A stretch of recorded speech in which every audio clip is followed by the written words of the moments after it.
Hi friends, ఈరోజు మనము వడ తయారు చేసుకోవటానికి ఏమేమి కావాలో చూసేద్దాం.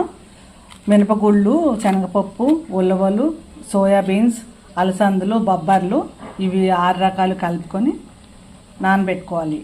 మీ క్వాంటిటీని బట్టి మీరు చూసుకుని అన్నీ సమానంగా చేసుకోవచ్చు. లేదంటే కొంచెం అన్నిటికంటే కొంచెం ఎక్కువ ఒక గుప్పుడు మినపప్పు ఎక్కువ ఉండాలి.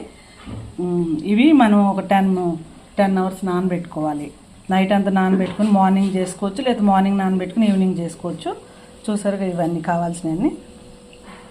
ఇప్పుడు నానబెట్టిన తర్వాత మనకి ఇలా వస్తాయి అన్నమాట.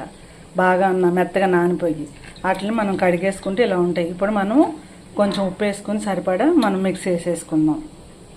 ఇప్పుడు మనం మిక్సీలో వేసేసుకున్నాం. దీంట్లో మనం ఇప్పుడు ఉల్లిపాయ, పచ్చిమిరపకాయ, జీలకర్ర, కొత్తిమీర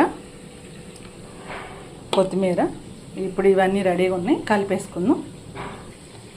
ఇప్పుడు మనం వడ ఇలా చేసుకోవాలన్నమాట. చేతిలోనే చేయి తడుపుకొని ఇలా వేసుకుంటే చాలా టేస్టీగా ఉంటుంది. మనం ఇప్పుడు ఆయిల్ వేసుకుందాం. ఆయిల్ వేసేసుకుందాం.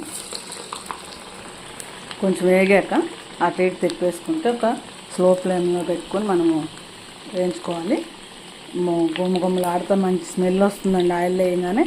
మీరు ఇన్ని రకాలు కలుపుకొని తినడం వల్ల మనకి మామూలు గారెల కంటే కూడా ఇది ఎక్కువ బలం అన్నమాట. మీరు నెలకు 2-3 సార్లు కంపల్సరీ ట్రై చేయండి. పిల్లలు, పెద్దవాళ్ళు ప్రతి ఒక్కళ్ళు తినొచ్చు. ఇలా ఎర్రగా కాలిన తర్వాత మనం తీసేసుకోవాలి. చాలా టేస్ట్ ఉంటాయండి. చాలా పోషకాలు ఉంటాయి. మనకి విటమిన్స్, ఐరన్స్ ఇవన్నీ తగ్గినాయి కాబట్టి ప్రతి ఒక్కళ్ళకి ఇప్పుడు అదే ప్రాబ్లం.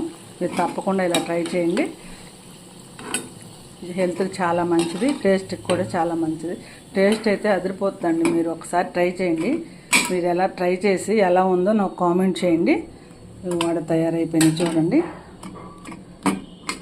చూస్తుంటేనే నోరు ఊరుతుంది. చూసారా, చాలా టేస్టీగా ఉంటాయి.